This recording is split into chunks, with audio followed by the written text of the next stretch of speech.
ಇವತ್ತಿನ ಚರ್ಚೆಯ ವಿಷಯ ಅಹಿಂಸಾ ಪರಮೋ ಧರ್ಮ. ಅಹಿಂಸಾ ಪರಮೋ ಧರ್ಮ. ಧರ್ಮ ಅಂದರೆ ಏನು? ಮೊದಲನೇದಾಗಿ ಧರ್ಮ ಅಂದರೆ ಏನು ಅಂತ ಗೊತ್ತಾಯಿತು ಅಂದರೆ ಅಧರ್ಮ ಅಂದರೆ ಏನು ಅಂತ ನಾವು ತಿಳ್ಕೊಳ್ಬೋದು. ಸೊ ಧರ್ಮ ಅಂದರೆ ಏನು? ಯಾವುದು ಸರಿಯಾಗಿರುತ್ತೋ, ಯಾವುದು ಆ ಸಮಯಕ್ಕೆ, ಆ ಯುಗಕ್ಕೆ, ಅಲ್ಲಿಯ ಜನಕ್ಕೆ, ಅಲ್ಲಿಯ ಪರಿಸ್ಥಿತಿಗಳಿಗೆ ಸರಿಯೋ ಅದೇ ಧರ್ಮ. ಸೊ ಇದನ್ನು ಶ್ರೀಕೃಷ್ಣ ಪರಮಾತ್ಮ ಭಗವದ್ಗೀತೆಯಲ್ಲಿ ಹೇಳಿದ್ದಾನೆ. ಸೊ ಯಾವುದು ಧರ್ಮ ಅನ್ನೋದು. ಸೊ ಅಧರ್ಮ ಅಂತಂದರೆ ಇನ್ನೊಬ್ಬರಿಗೆ ಧರ್ಮವಾಗಿ ನಡ್ಕೊಳ್ಳದೇ ಇರುವುದು, ಅವ್ರಿಗೆ ಅದರಿಂದ ತೊಂದರೆ ಮಾಡುವುದು, ಹಿಂಸಿಸುವುದು, ಪುರುಷರು ಸ್ತ್ರೀಯರನ್ನು ಹಿಂಸಿಸುವುದು, ಬಲವಾನರು ಬಲಹೀನರನ್ನು ಹಿಂಸಿಸುವುದು, ಶ್ರೀಮಂತರು ಬಡವರನ್ನು ಹಿಂಸಿಸುವುದು, ಹಾಗೆ ಶಕ್ತಿ ಉಳ್ಳವನು ಶಕ್ತಿ ಇಲ್ಲದವರನ್ನು ಹಿಂಸಿಸುವುದು. ಇಲ್ಲಿ ಈ ಮತ್ತೊಂದನ್ನು ಸೇರಿಸಲಾಗಿದೆ. ನೀವು ವಯಸ್ಸಿನಲ್ಲಿ ದೊಡ್ಡವರಾದ ಮಾತ್ರಕ್ಕೆ ನಿಮ್ಮ ವಯಸ್ಸಿನಲ್ಲಿ ಚಿಕ್ಕವರನ್ನು ಹಿಂಸಿಸುವುದು, ನೀವು ತಂದೆ ತಾಯಿಗಳು ಅನ್ನುವ ಒಂದು ಅಂದ ಮಾತ್ರಕ್ಕೆ ನೀವು ನಿಮ್ಮ ಮಕ್ಕಳನ್ನು ಹಿಂಸಿಸುವುದು, ಮನುಷ್ಯನಾಗಿ ಹುಟ್ಟಿದ್ದಕ್ಕೆ ಮಿಕ್ಕೆಲ್ಲ ಜೀವಿಗಳಿಗೆ, ಅದು ಜಲಾಶಯಗಳ ಜೀವಿಗಳಾಗಿರ್ಬೋದು, ಮತ್ಸ್ಯ ಲೋಕದ ಜೀವಿಗಳು, ನಾಲ್ಕು ಕಾಲಿನ ಜೀವಿಗಳು, ಹಕ್ಕಿಗಳು, ಪಶುಗಳು, ಕೀಟಗಳು, ಇಲ್ಲ ಉಚ್ಚ ಜಾತಿಯವರು ನೀಚ ಜಾತಿ ಅಂತ ಹೇಳಿ ಅವರನ್ನು ಹಿಂಸಿಸುವುದು.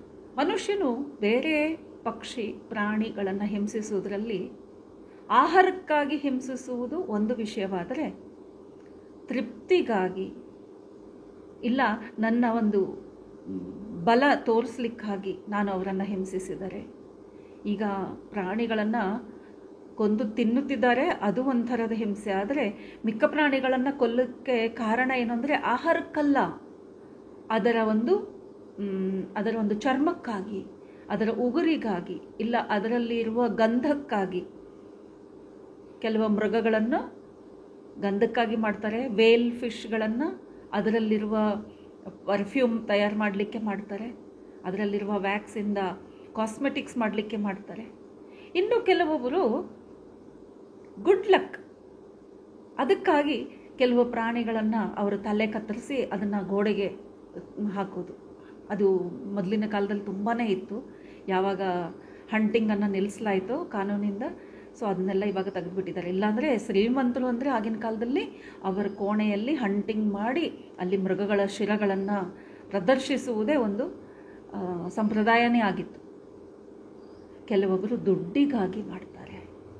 ಎಂತಹ ದೊಡ್ಡ ದೊಡ್ಡ ಆನೆಗಳನ್ನು ಕೋರೆ ಹಲ್ಲಿಗಾಗಿ ಮಾಡುವುದು, ಇಲ್ಲ ಅಮೂಲ್ಯವಾದ ಜೀವರಾಶಿಗಳಿರುತ್ತೆ, ಯಾವುದು ಇನ್ನು ಲುಪ್ತವಾಗ್ತಾ ಇದೆ, ಎಕ್ಸ್ಟಿಂಟ್ ಆಗ್ತಾ ಇರುವ ಅಂತಹ ಜೀವರಾಶಿಗಳನ್ನು ಹಿಂಸಿಸಿ ಅದನ್ನು ದುಡ್ಡಿಗಾಗಿ ಮಾರುವುದು, ಇದೆಲ್ಲವೂ ಹಿಂಸೆ.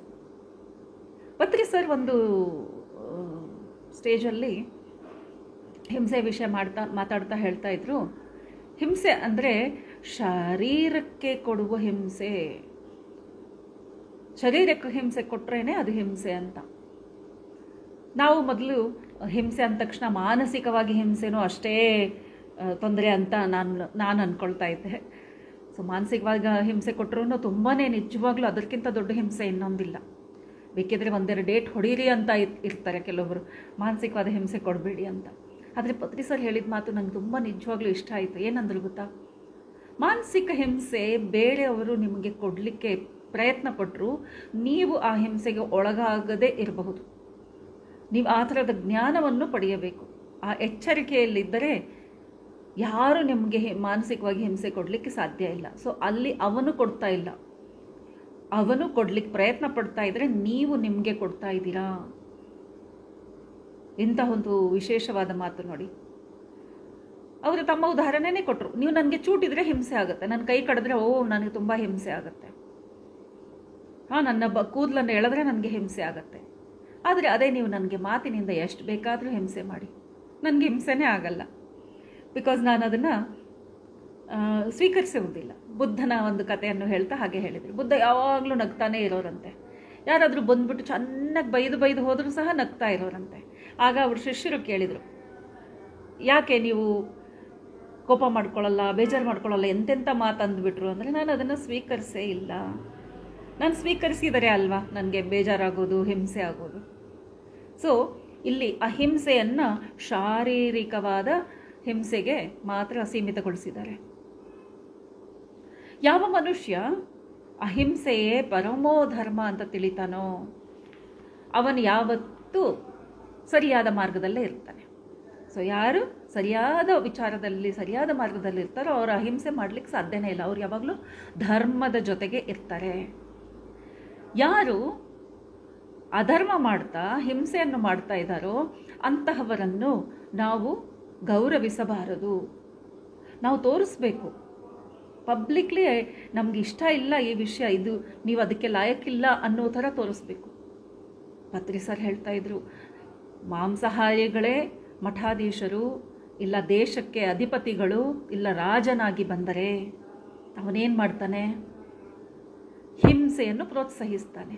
ಸೊ ಅಂತಹವರನ್ನು ನಾವು ಖಂಡಿತವಾಗ್ಲೂ ಪ್ರೋತ್ಸಾಹಿಸಬಾರ್ದು, ವೋಟ್ ಹಾಕಬಾರ್ದು. ಒಂದು ವೇಳೆ ನಿಮ್ಮ ಮುಖ್ಯಮಂತ್ರಿಗಳು ಮತ್ತು ಪ್ರಧಾನಮಂತ್ರಿಗಳು ಮತ್ತು ನಿಮ್ಮ ಊರಲ್ಲಿ ಮುಖಂಡರು ಎಲ್ಲರೂ ಮಾಂಸಾಹಾರಿಗಳಾಗಿದ್ದರೆ ಅವರು ಮಾಂಸಾಹಾರವನ್ನು ನಿಷೇಧಗೊಳಿಸ್ತಾರಾ? ಅಹಿಂಸೆಯ ಬಗ್ಗೆ ಮಾತನಾಡ್ತಾರಾ? ಹಾಗಾದರೆ ಅದು ಸರಿಯಾದ ನಿರ್ಣಯನಾ?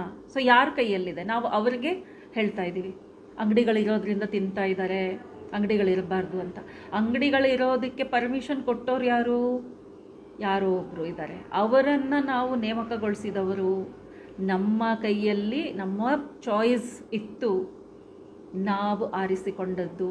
ಸೊ ತಪ್ಪು ಎಲ್ಲಿ ನಡೀತಾ ಇದೆ? ಯಾರು ಬದಲಾವಣೆ ಕೋರ್ತಾ ಇದ್ದಾರೋ ಅವರ ಕೈಯಲ್ಲಿದೆ. ಯಾರು ಯೋಗೀಶ್ವರನಾಗ್ತಾನೋ ಅವನೇ ಧರ್ಮದಲ್ಲಿ ನಡೀತಾನೆ. ಕೃಷ್ಣನು ಅರ್ಜುನನಿಗೆ ತನ್ನ ಪರಿಚಯ ಮಾಡ್ತಾ ಹೇಳ್ತಾರೆ, ನಾನು ಯೋಗೀಶ್ವರನು, ನಾನು ಜನ್ಮ ಜನ್ಮದಿಂದ ನಿನ್ನನ್ನು ಭೇಟಿ ಆಗ್ತಾ ಇದ್ದೇನೆ, ನೀನು ನನ್ನ ಜೊತೆಲ್ಲೇ ಇದೆಯಾ, ನಾನು ನಿನ್ನನ್ನು ನೆನಪಿಟ್ಕೊಂಡಿದ್ದೇನೆ, ನಿನಗೆ ಮಾತ್ರ ನೆನಪಿಲ್ಲ. ಯಾಕೆ ಹೇಳಿ? ಯಾಕೆ ಅಂದರೆ ನಾನು ಧರ್ಮದ ಜೊತೆಗೆ ಇದ್ದವನು. ಯಾರು ಧರ್ಮದ ಜೊತೆಗೆ ಇರ್ತಾರೋ ಅವರು ಬ್ರಹ್ಮಜ್ಞಾನಿಗಳಾಗ್ತಾರೆ. ಬ್ರಹ್ಮಜ್ಞಾನಿಗೆ ಎಲ್ಲ ಜನ್ಮಗಳ ಎಷ್ಟೆಷ್ಟೋ ಜನ್ಮಗಳ ಮಾತು ನೆನಪಿನಲ್ಲಿ ಇರುತ್ತೆ. ಜ್ಞಾನಿಗೆ ಈ ಜನ್ಮದ ಮಾತು ಮಾತ್ರ ನೆನಪಿರುತ್ತೆ. ಈ ಜನ್ಮದಲ್ಲಿ ಅವನೇನು ಕಲ್ತಿರ್ತಾನೋ ಅದು ಮಾತ್ರ ಸೀಮಿತ ಇರುತ್ತೆ. ಸೊ ಒಂದೇ ಜನ್ಮವನ್ನು ತಿಳಿದುಕೊಂಡವನು ಜ್ಞಾನಿ, ಅನೇಕ ಜನ್ಮಗಳನ್ನು ತಿಳಿದವನು ಸುಜ್ಞಾನಿ, ಬ್ರಹ್ಮ. ಸೊ ಯಾರು ಜ್ಞಾನಿಯಾಗಿರ್ತಾರೋ ಅವರು ಬರೀ ಪ್ರಾವರ್ಬ್ಸ್, ಮಾತುಗಳು ಮಾತ್ರ ಗೊತ್ತಿರುತ್ತೆ ಅವನಿಗೆ. ಅಹಿಂಸೋ ಪರಮೋ ಧರ್ಮ ಅಷ್ಟೇ ಬಾಯಿ ಮಾತಿಗೆ ಹೇಳ್ತಾನೆ, ಅಹಿಂಸಾ ಪರಮೋ ಧರ್ಮ ಅಂತ ಹೇಳ್ಕೊಂಡು ತಿರುಗ್ತಾನೆ, ಅವನಿಗೆ ಗೊತ್ತು. ಆದರೆ ಬ್ರಹ್ಮಜ್ಞಾನಿ ಆದವನು, ಸುಜ್ಞಾನಿ ಆದವನಿಗೆ ಈ ಥರ ಮಾಡೋದ್ರಿಂದ, ಅಹಿಂಸೆ ಮಾಡೋದ್ರಿಂದ ಎಂತಹ ಕರ್ಮಗಳಿಗೆ ನಾವು ಒಳಗಾಗ್ತೇವೆ ಅನ್ನೋದು ಅವರಿಗೆ ಗೊತ್ತು. ಜೊತೆಗೆ ಇನ್ನೊಂದು ಅದ್ಭುತವಾದ ಮಾತನ್ನು ಇಲ್ಲಿ ಪ್ರಸ್ತಾಪಿಸಿದ್ದಾರೆ. ಏನಂದರೆ, ಕೆಲವು ಕಥೆಗಳಲ್ಲಿ ಬ್ರಹ್ಮಜ್ಞಾನಿಯೇ ಕೊಲೆಗಳನ್ನು ಮಾಡಿದರು. ನಿಮಗೆ ಪರಶುರಾಮನ ಕತೆ ಗೊತ್ತಿರಬೇಕು. ಅವರ ತಂದೆ ಅವರ ತಾಯಿಯನ್ನು ಕೊಲ್ಲು ಅಂತ ಹೇಳಿದ ತಕ್ಷಣವೇ ಕೊಡ್ಲಿ ತಗೊಂಡು ಅವ್ರ ತಾಯಿಯ ಶಿರಸ್ಸನ್ನು ಛೇದಿಸಿಬಿಟ್ರು. ಬ್ರಹ್ಮಜ್ಞಾನಿ ಆದವನು ಆ ಥರ ಆದೇಶ ಮಾಡ್ಬೋದಾ? ತಂದೆಯೂ ಬ್ರಹ್ಮಜ್ಞಾನಿ, ಮಗನೂ ಜ್ಞಾನಿಯೇ. ಅಂತಹ ಪರಮಜ್ಞಾನಿಗಳು ಆ ಥರದ ಒಂದು ಆದೇಶವನ್ನು ಕೊಡ್ಬೋದಾ? ಅಂದರೆ ಅಂತಹ ಜ್ಞಾನಿಗಳು, ಬ್ರಹ್ಮಜ್ಞಾನಿಗಳು ಮಾಡುವ ಅಹಿಂಸೆ ಆಗಿರಲ್ಲ. ಯಾಕೆಂದರೆ ಅಲ್ಲಿ ಸ್ವ ಇಚ್ಛೆಯಿಂದ ಮಾಡ್ತಾ ಇರಲ್ಲ. ಅವ್ರಿಗೆ ಹತ್ಯಾ ಪಾಪವೂ ಬರಲ್ವಂತೆ. ಯಾಕೆಂದರೆ ಅವರು ಬ್ರಹ್ಮಜ್ಞಾನಿ ಆಗಿರ್ತಾರೆ. ನನ್ನಲ್ಲಿಯೂ ಯಾವುದಿದೆಯೋ ಅವನಲ್ಲಿಯೂ ಅದೇ ಇದೆ, ನಾನು ಅವನು ಒಂದೇ, ಅವನನ್ನು ಕೊಂದರೆ ನನ್ನನ್ನು ಕೊಂದಂಗೆ ಅಂತ ಅವನಿಗೆ ಅದು ಗೊತ್ತಿರುತ್ತೆ. ನಾನು ಬೇರೆ ಅವನು ಬೇರೆ ಅನ್ನೋ ಯೋಚನೆಯಿಂದ ಮಾಡಲ್ಲ. ಸೊ ಅಲ್ಲಿ ಸಂದರ್ಭಕ್ಕೆ ತಕ್ಕಂತೆ ಒಂದು ಕ್ರಿಯೆ ನಡೆಯುತ್ತೆ. ಅಲ್ಲಿ ಹಿಂಸೆ ಮಾಡಬೇಕನ್ನೋ ಉದ್ದೇಶದಿಂದ ಅದು ನಡೆಯಲ್ಲ. ಸೊ ಹೀಗಾಗಿ ಬ್ರಹ್ಮಜ್ಞಾನಿಗಳು ಕೈಯಿಂದ ಕೊಲೆಗಳಾದರೆ ಅದು ಮಹಾಪಾಪ ಆಗುವುದಿಲ್ಲ, ಅವರಿಗೆ ಹತ್ಯಾ ಪಾಪ ಆಗುವುದಿಲ್ಲ, ಮತ್ತು ಅದು ಅಹಿಂಸೆಯೂ ಅಲ್ಲ ಅಂತ. ಯಾಕೆಂದರೆ ಕೆಲವು ಜನಗಳಿಗೆ ಈ ಥರ ಪ್ರಶ್ನೆಗಳು ಬರುತ್ತೆ. ಫಿಸಿಕಲ್ ಬಾಡಿಗೆ ಹಾನಿ ಮಾಡಿದರೆ ಅದು ಹಿಂಸೆ ಆಗುತ್ತೆ. ಸೊ ಮೆಡಿಟೇಟರ್ಸ್ ಧರ್ಮದ ಮಾರ್ಗದಲ್ಲಿಯೇ ನಡೆಯಬೇಕು, ಅಧರ್ಮದ ಮಾರ್ಗದಲ್ಲಿ ನಡಿಬಾರ್ದು. ಅಂದರೆ ಹಿಂಸೆಯನ್ನು ಮಾಡಬಾರದು. ಒಂದು ವೇಳೆ ಒಂದು ಮ್ಯೂಸಿಕ್ ನಡೀತಾ ಇದೆ, ಧರ್ಮ ಏನು, ಸರಿಯಾಗಿ ನುಡಿಸಿದರೆ ಅದರಲ್ಲಿ ಬರುವ ಸರಿಯಾದ ಸಂಗೀತ ಅದು ಎಲ್ಲರಿಗೂ ಹಿತವನ್ನು ಕೊಡುತ್ತೆ. ಅಧರ್ಮ ಯಾವುದು? ಒಂದು ವಾದ್ಯ ಇದೆ ಅಂದ ಮಾತ್ರಕ್ಕೆ ಅದನ್ನು ದಬ ದಬ ದಬ ಅಂತ ಬಾರಿಸ್ಬಿಟ್ರೆ ಅದನ್ನು ನುಡಿಸ್ಲಿಕ್ಕೆ ಒಂದು ಪದ್ಧತಿ ಅಂತ ಇರುತ್ತೆ, ಒಂದು ಧರ್ಮ ಅಂತ ಇರುತ್ತೆ. ಸೊ ಅಧರ್ಮ ಅಂದರೆ ಸರಿ ಅಲ್ಲದ್ದು, ಸರಿಯಾದದ್ದು ಅಂತಂದರೆ ಧರ್ಮ, ಸರಿಯಾಗಿ ನುಡಿಸಿದರೆ ಧರ್ಮ. ಹಾಗೆಯೇ ಗಾಯನದ ಬಗ್ಗೆ ಹಾಡುವಾಗಲೂ ಅಷ್ಟೇ, ಧರ್ಮದಿಂದ ಹಾಡಿದರೆ ಅಂದರೆ ಸರಿಯಾಗಿ ಹಾಡಿದರೆ ಇಂಪಾಗಿ ಇರುತ್ತೆ, ಅದರ ಒಂದು ಪ್ರಭಾವ ಇರುತ್ತೆ. ಅಧರ್ಮ ಅಂದರೆ ಸರಿಯಾಗಿ ಹಾಡದೇ ಇದ್ದರೆ ಅದರ ಪ್ರಭಾವ ಸರಿಯಾಗಿರಲ್ಲ. ಇಲ್ಲಿ ಫೋಟೋಗ್ರಾಫರ್ ಫೋಟೋ ತೆಗೆಯೋ ವಿಷಯದಲ್ಲೂ ಹೇಳ್ತಾ ಇದ್ದಾರೆ, ಅವನ ಲೆನ್ಸು, ಫೋಕಸ್ಸು, ಆ್ಯಂಗಲ್ಲು ಸರಿಯಾಗಿದ್ದರೆ ಧರ್ಮದಿಂದ ಅವನು ಸರಿಯಾದ ಕೆಲಸವನ್ನು ಮಾಡ್ತಾನೆ. ಅವನು ಆ ಅಧರ್ಮದಲ್ಲಿ ಮಾಡಿದರೆ ಎತ್ತೆತ್ತಗಳೋ ಫೋಟೋಗಳು ಬರುತ್ತೆ, ಸರಿಯಾಗಿ ಇರಲ್ಲ. ಕೆಲವರು ಕಣ್ಣು ಬಂತು, ಮೂಗು ಬಂತು, ತಲೆ ಬಂದಿಲ್ಲ ಅಲ್ವಾ? ನೀವು ನೋಡಿರ್ಬೋದು ಎಷ್ಟು ಜನ ಆ ಥರ ಫೋಟೋ ತೆಗೀಲಿಕ್ಕೆ ಬರದೇ ಇದ್ದಾಗ ಮೊದಲಿನ ಕಾಲದಲ್ಲಿತ್ತು. ಇವಾಗ ಎಲ್ಲರೂ ಪರ್ಫೆಕ್ಟ್ ಆಗಿಬಿಟ್ಟಿದ್ದಾರೆ.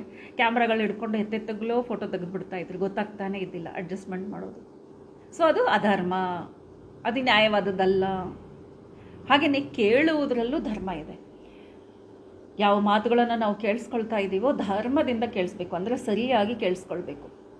ಸೊ ಅದು ಸಹ ಧರ್ಮಕ್ಕೆ ಸಂಬಂಧಪಟ್ಟಿದ್ದು. ಹಾಗೆಯೇ ಸರಿಯಾದ ಧ್ಯಾನ ಮಾಡುವುದು ಸಹ ಧರ್ಮ. ನಮ್ಮ ಧರ್ಮ ಏನೋ ಸರಿಯಾಗಿ ಧ್ಯಾನ ಮಾಡಬೇಕು.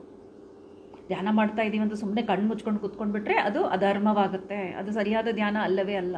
ಧರ್ಮ ಹೇಗೆ ಎಷ್ಟೋ ವಿಷಯಗಳಿದೆ, ಹಿಮಾಲಯದಲ್ಲಿ ಎಷ್ಟೋ ಪರ್ವತಗಳಿದೆಯೋ ಹಾಗೆ ಧರ್ಮದಲ್ಲೂ ಎಷ್ಟೋ ಧರ್ಮಗಳಿದೆ. ಅದರಲ್ಲಿ ಸರ್ವೋಚ್ಚವಾದ ಧರ್ಮ ಸ್ವಧರ್ಮ ಅಂತೆ. ಎವರೆಸ್ಟ್ ಇದ್ದ ಹಾಗೆ ಧರ್ಮಗಳಲ್ಲಿ ಸರ್ವೋಚ್ಚ ಧರ್ಮ ಸ್ವಧರ್ಮ. ಎರಡನೆಯದು ಪರಧರ್ಮ. ಸೊ ಸ್ವಧರ್ಮ ಅಂದರೆ ಏನು? ಸ್ವ ಅಂದರೆ ನಾನು, ಪರ್ಸ್ನಲ್, ಇಂಡಿವಿಜುವಲ್ ಆಗಿ. ಸೊ ಈ ಶರೀರಕ್ಕೆ, ಈ ಮನಸ್ಸಿಗೆ, ಈ ಆತ್ಮಕ್ಕೆ ಯಾವುದು ಸರಿಯೋ ಅದನ್ನು ಮಾಡುವುದು. ಸೊ ಈ ಶರೀರಕ್ಕೆ, ಮನಸ್ಸಕ್ಕೆ, ಈ ಆತ್ಮಕ್ಕೆ ಸರಿಯಾದದ್ದು ಒಂದೇ ಒಂದು ಧರ್ಮ. ಧರ್ಮ ಯಾವಾಗಲೂ ಒಂದೇ ಇರುತ್ತೆ, ಕರೆಕ್ಟ್ ಅಂದರೆ ಒಂದೇ ಇರುತ್ತೆ. ಸ್ವಧರ್ಮದಲ್ಲಿ ಪ್ರಮುಖವಾದದ್ದು, ಮೊದಲನೆಯದಾದದ್ದು ಧ್ಯಾನ. ಅದೇ ನಮ್ಮ ಧರ್ಮ. ಸೊ ಮನುಷ್ಯನ ಮೊದಲನೆಯ ಧರ್ಮ ಧ್ಯಾನ ಮಾಡುವುದು. ಹಾಗೆಯೇ ಪರಧರ್ಮದಲ್ಲಿ ಎಷ್ಟೋ ಧರ್ಮಗಳಿದೆ. ಅದರಲ್ಲಿ ಮತ್ತೆ ಪರಮೋ ಧರ್ಮ ಅಹಿಂಸೆ. ನಾವು ಇನ್ನೊಬ್ಬರಿಗೆ ಮಾಡುವುದು ಒಂದು ಮುಖ್ಯವಾದ ಧರ್ಮ, ಹೈಯೆಸ್ಟ್ ಪರಮೋ ಧರ್ಮ ಅಹಿಂಸೆ. ಬೇರೆ ಎಲ್ಲ ಧರ್ಮಗಳಿದೆ, ಅವ್ರನ್ನ ಹೇಗೆ ನೋಡ್ಕೊಳ್ಬೇಕು, ಮಾಡಬೇಕು, ಸೇವೆ ಮಾಡಬೇಕು, ಅದೆಲ್ಲ ನೆಕ್ಸ್ಟ್. ಆದರೆ ಸರ್ವೋಚ್ಚವಾದದ್ದು ಅಹಿಂಸೆ. ನಾವು ಅವರಿಗೆ ಹಿಂಸೆ ಮಾಡಬಾರ್ದು. ಯಾಕೆ ಅಂತಂದರೆ ನಾವು ಅವರಿಗೆ ಹಿಂಸೆಯನ್ನು ಮಾಡಿದರೆ ಅವರ ಹಕ್ಕುಗಳನ್ನು ತೆಗೆದುಕೊಂಡಂಗೆ ಆಗುತ್ತೆ. ಸೊ ಅವರ ಹಕ್ಕನ್ನು ತಗೊಳ್ಳುವ ಹಕ್ಕು ನಮಗಿಲ್ಲ. ಸೊ ಅವರಿಗೆ ನಾವು ಫಿಸಿಕಲ್ ಆಗಿ, ಶಾರೀರಿಕವಾಗಿ ಯಾವುದೇ ರೀತಿಯ ಹಿಂಸೆಯನ್ನು ಮಾಡಬಾರದು. ಇಲ್ಲಿ ಹಿಂಸೆ ಮಾಡಬಾರ್ದಂತೀರಾ, ಮತ್ತು ಟೀಚರ್ಸ್ ಹೊಡಿತಾರೆ, ಪೇರೆಂಟ್ಸು ಹೊಡಿತಾರೆ, ಅದನ್ನು ಯಾಕೆ ನೀವು ಇಲ್ಲಿ ಇನ್ಕ್ಲೂಡ್ ಮಾಡಲ್ಲ ಅಂತ ಒಂದು ಪ್ರಶ್ನೆ ಬರುತ್ತೆ. ನಾನು ಎಷ್ಟೋ ಸೆಷನ್ಸಲ್ಲಿ ಮಾತುಗಳನ್ನೆಲ್ಲ ಮಾತಾಡಿರ್ತೀವಲ್ವ, ಅದೆಲ್ಲವನ್ನು ಜ್ಞಾಪಕದಲ್ಲಿ ಇಟ್ಕೊಂಡು ನನಗೆ ಈ ಕಂಟೆಂಟ್ ಬರೆಯುವಾಗ ಅದು ನೆನಪಿಗೆ ಬಂತು, ಯಾಕೆ ಇದನ್ನು ಸೇರಿಸಬಾರ್ದು ಅಂತ. ಯಾಕೆಂದರೆ ಪ್ರಶ್ನೆ ಬರುತ್ತೆ, ನೀವು ವಿಡಿಯೋ ಕೇಳುವಾಗ ಎಲ್ಲ ಒಳ್ಳೆಯದೇ ಮಾಡಿದರೆ ಹಾಗಾದರೆ ಇವ್ರು ಹೊಡಿತಾ ಇದ್ದಾರಲ್ವ, ಹೊಡಿದೇ ಇದ್ರೆ ಕೇಳಲ್ವಲ್ಲ ಅಂತ ಪೇರೆಂಟ್ಸ್ನು ಕೇಳ್ಬೋದು. ಸೊ ಅಲ್ಲಿ ಶಾರೀರಿಕ ಹಿಂಸೆ ಮಾಡಬೇಕು ಅಂತ ಮಾಡ್ತಾ ಇಲ್ಲ. ಅದು ಧರ್ಮ, ತಂದೆಯ ಧರ್ಮ, ಶಿಕ್ಷಕರ ಧರ್ಮ. ಅವರು ಧರ್ಮ ಪಾಲನೆಯನ್ನು ಮಾಡ್ತಾ ಇದ್ದಾರೆ. ಅದು ಕೋಪದಿಂದ ಮಾಡ್ತಾ ಇಲ್ಲ, ಅಸೂಯೆಯಿಂದ ಮಾಡ್ತಾ ಇಲ್ಲ, ಭಯದಿಂದ ಮಾಡ್ತಾ ಇಲ್ಲ. ಆಪತ್ ಧರ್ಮ ಅಂತ ಹೇಳಿದ್ದಾರೆ. ಆ್ಯಕ್ಚುಲಿ ಆಪತ್ ಧರ್ಮ ಅಂದರೆ ಅದು ಮಾಡಲೇಬೇಕಾದದ್ದು. ಆಪತ್ಕಾಲ ಬಂದಾಗ ಯಾವ ಮಾತು ಕೇಳ್ತಾ ಇಲ್ಲ ಅಂದರೆ ಹೊಡಿಬೇಕು. ಹಾಗೆಯೇ ಯಾವುದೋ ಒಂದು ಪ್ರಾಣಿ ನಮ್ಮನಿಗೆ ಅಟ್ಯಾಕ್ ಮಾಡ್ತಾ ಇದೆ, ನಮ್ಮನ್ನು ನಾವು ಕಾಪಾಡ್ಕೊಳ್ಬೇಕು. ಸೊ ಆಪತ್ಕಾಲಕ್ಕೆ ಮಾಡುವ ಧರ್ಮ ನಾವು ಅವ್ರನ್ನ ಆ ಪ್ರಾಣಿಯನ್ನು ಕೊಂದು ಹಾಕುವುದು. ಹಾಗೆಯೇ ಯುದ್ಧದಲ್ಲಿ ಸೈನಿಕರು ಕೊಲೆಗಳನ್ನು ಮಾಡ್ತಾರೆ, ಅದು ಅಧರ್ಮವಾ ಅಂತ ಕೇಳಿದಾಗ ಇಲ್ಲ, ಅದು ಆಪತ್ ಧರ್ಮ. ಅದಕ್ಕೂ ಮೊದಲು ಅವರು ಪ್ರಯತ್ನ ಪಟ್ಟಿರ್ತಾರೆ ಯುದ್ಧ ಆಗದೇ ಇರೋ ಹಾಗೆ. ಇನ್ನು ಎದುರಿನಿಂದ ಎದುರಾಳಿ ಅಟ್ಯಾಕ್ ಮಾಡಿದರೆ ನಾವು ಸುಮ್ಮನೆ ಕೂತ್ಕೊಳ್ಳೋದು ಧರ್ಮ ಅಲ್ಲ, ಅದು ಆಪತ್ ಧರ್ಮ. ನಾವು ಮಾಡಲೇಬೇಕು. ನಾವು ಯುದ್ಧ ಮಾಡದೇ ಇದ್ದರೆ ನಮ್ಮ ದೇಶಕ್ಕೆ ನಾವು ಅಧರ್ಮ ಮಾಡಿದಾಗುತ್ತೆ, ನಮ್ಮನ್ನು ನಂಬಿದ ದೇಶವಾಸಿಗಳಿಗೆ ಅಧರ್ಮ ಮಾಡಿದ ಹಾಗಾಗುತ್ತೆ. ಈ ಮಾತನ್ನು ಭಗವದ್ಗೀತೆಯಲ್ಲಿ ಕೃಷ್ಣ ಪರಮಾತ್ಮನ ಅರ್ಜುನನಿಗೆ ಹೇಳಿದ್ದಿದೆ, ಮೊದಲನೇ ಪಾಠವಾಗಿತ್ತು. ನೀನು ಮಾಡ್ತಾ ಇರುವುದು ಧರ್ಮ, ನೀನು ಅಧರ್ಮ ಮಾಡ್ತಾ ಇಲ್ಲ, ಸೊ ಯೋಚನೆ ಮಾಡಬೇಡ ನಾನು ಹೇಗೆ ನನ್ನ ಪರಿವಾರದವರನ್ನೇ ನಾನು ಸಾಯಿಸುವುದು ಅಂತ. ಇಲ್ಲಿ ಯಾವ ಅಧರ್ಮವೂ ನಡೀತಾ ಇಲ್ಲ. ಅಧರ್ಮದ ಕೊಡ ತುಂಬಿ ಹೋಗಿತ್ತು. ಅವ್ರು ಮಾಡಬೇಕಾದದ್ದು ಮಾಡಲೇ ಇಲ್ಲ, ಪ್ರಯತ್ನ ಪಟ್ಟರು. ಪಾಂಡವರು ಮೊದಲಿಗೆ ಯುದ್ಧದ ಮುಂಚೆನೇ ಹೋಗ್ಬಿಟ್ಟು 5 ಗ್ರಾಮಗಳನ್ನು ಕೊಡಿ, ನಮ್ಗೆ ಇನ್ನೇನು ಬೇಡ, ಯುದ್ಧ ಬೇಡ, ಏನು ಬೇಡ ಅಂದರೆ ಅವರು ಕೇಳಲಿಲ್ಲ. ದ್ರೌಪದಿಗೆ ಅವಮಾನ ಮಾಡಿದ್ರು, ಆವಾಗಲೂ ಅವರು ಯುದ್ಧ ಮಾಡಿಲ್ಲ, ಕೋಪದಲ್ಲಿ ಯುದ್ಧ ಮಾಡಿಲ್ಲ. ಲಕ್ಷ ಗ್ರಹವನ್ನು ಸುಟ್ಟು ಹಾಕಿದಾಗಲೂ ಅವರು ಯುದ್ಧ ಮಾಡಿಲ್ಲ. ಅವರ ಮಕ್ಕಳ ಮೊಮ್ಮಕ್ಕಳನ್ನು ಸಾಯಿಸಿದಾಗಲೂ ಅವರು ಅದಕ್ಕಾಗಿ ಯುದ್ಧ ಮಾಡಿಲ್ಲ. ಸೊ ಧರ್ಮಕ್ಕಾಗಿ ಯಾವಾಗ ಅವರು ಎಲ್ಲವನ್ನು ಮಿತಿ ಮೀರಿದಾಗ ಧರ್ಮಕ್ಕಾಗಿ ಯುದ್ಧವನ್ನು ಆಡಿದರು. ಸೊ ಅದು ಹಿಂಸೆ ಅಲ್ಲ.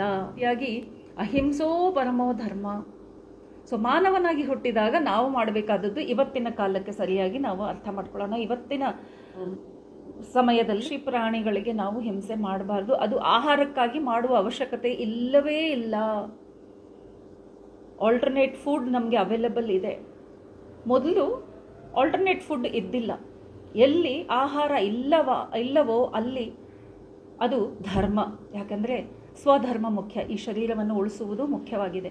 ಹೀಗಾಗಿ ಯಾವುದೋ ಎತ್ತರದ ಬೆಟ್ಟದ ಮೇಲೆ ವಾಸ ಮಾಡುವವರು, ಅಲ್ಲಿ ಸೊಪ್ಪು ಬೆಳೀತಾ ಇಲ್ಲ, ಗಿಡಗಳು ಬರಲ್ಲ, ಹಿಮಪಾತ ಆಗ್ತಾ ಇರುತ್ತೆ, ಅಂತಹ ಪ್ರದೇಶದಲ್ಲಿ ಅವರು ವೆಜಿಟೇರಿಯನ್ ಫುಡ್ ತಿನ್ನೋಕ್ಕಾಗತ್ತಾ? ಶಾಕಾಹಾರ ಅವರಿಗೆ ಸಿಕ್ಕಲ್ಲ.